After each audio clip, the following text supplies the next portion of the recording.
C'est une équipe qui est partie de très loin pour arriver où elle est. Là où c'est un exemple, continue. Là où c'est un exemple, la Juve, et c'est effectivement ce que tu dis, je vais plus loin, c'est sa politique sportive. C'est absolument phénoménal. Je pense même devant les grands d'Espagne et tout, je pense que c'est le club le mieux géré au monde.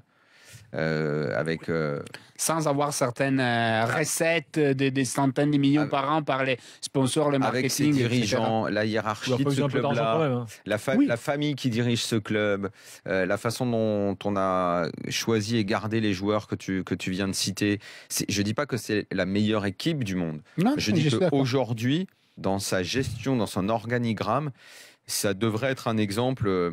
Bon, le Bayern est pas mal aussi, mais la Juve, tu vois, si par exemple aujourd'hui un club qui est complètement à la rue, à la ramasse de ce côté-là, le PSG, s'il y a un exemple à suivre, c'est regarder comment travaille la Juve. Il y a des années de sur-régime, le Bordeaux de blanc est en sur-régime complet, et derrière, ils ont explosé la plupart.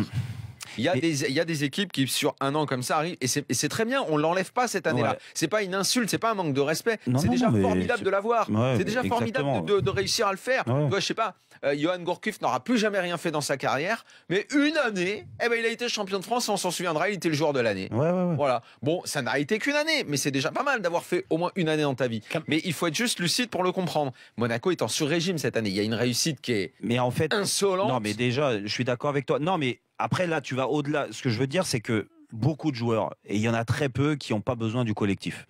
Et ça, on peut les compter sur le doigt de la main. Oui, ça c'est sûr. Voilà. Donc tous les joueurs, et Monaco aujourd'hui, la grande force, c'est d'avoir créé ce collectif. Comme la Juve. Aujourd'hui, tu prends individuellement, à part, Dybala. Mais la Juve et Dybala, il sera encore fort. Non, mais ils seront tous encore. Bonucci, Chiellini, c'est des mecs qui font des saisons ils sont tout le temps forts. Alves, il est tout le temps fort. Il a toujours été fort. Sandro, il sera encore fort. Oui, mais je suis d'accord. Mais aujourd'hui, tu prends Marquisio, qui est un super joueur. Tu prends Pjanic, qui est un super joueur. Pjanic est devenu plus fort à la Juve, quand même. Eh ben oui, mais parce que le collectif le rend plus fort. T'as raison, c'est ça. Le collectif le rend plus fort, et que les joueurs de l'AS Monaco, je leur souhaite individuellement de trouver un collectif fort qui leur permette de rester à ce niveau-là. Il faut quand même que Lyon, au-delà de la claque dont on va parler maintenant, on va dire ils en ont vraiment pris une grosse, qu'ils ont été nuls, qu'effectivement on les a beaucoup vus comme ça cette saison, mais au moins que ça arrive ou que ça n'arrive pas, qu'ils se mettent dans les conditions de le faire. Parce que s'ils prennent 4-1 comme ça contre une grosse équipe européenne, je dis ok, c'est mort, au revoir tout le monde, ça n'arrivera pas. Mais contre l'Ajax, même si ce soir je les ai vus bidons et que l'Ajax s'est baladé face à eux, moi je te dis pas que c'est impossible. S'ils se mettent dans les conditions que c'est faisable, je peux croire qu'un 3-0, c'est pas dingue.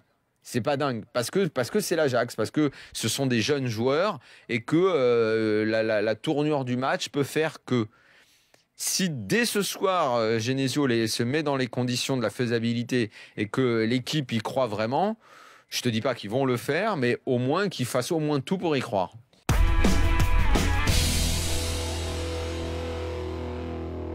Les équipes, elles ressemblent souvent à l'entraîneur. Et ça, je te parle en connaissance de cause, encore une fois. Tu trouves qu'elle ressemble à Flo Maurice, cette équipe?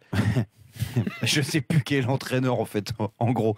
Mais franchement, non, mais c'est exactement ça. Ils perdent beaucoup de choses dès qu'ils prennent un coup derrière la tête. Un premier but, cette ambiance, et puis derrière, ça se liquifie. Là, il se passe plus rien. T'as l'entraîneur qui est là, qui se lève, qui essaye de remobiliser ses troupes. Il y a personne, il y en a pas un qui le regarde. Non, mais quand il prend un but, il se retourne, il fait une... Oh, fais chier, c'est pas possible. C'est ça. Oh, et au troisième but, il se tape sur les... Après, il regarde Gérald... Ça fait entraîneur du dimanche. Il regarde Gérald Batic. Et Gérald Batic, il fait « Ah bah ouais, je comprends pas, là. » Après, il cherche du regard un petit peu. Il cherche du regard un petit peu. S'il voit Flo Maurice pour le rassurer, mais il le voit pas tout le temps. Attends. C'est caricatural, mais c'est vrai.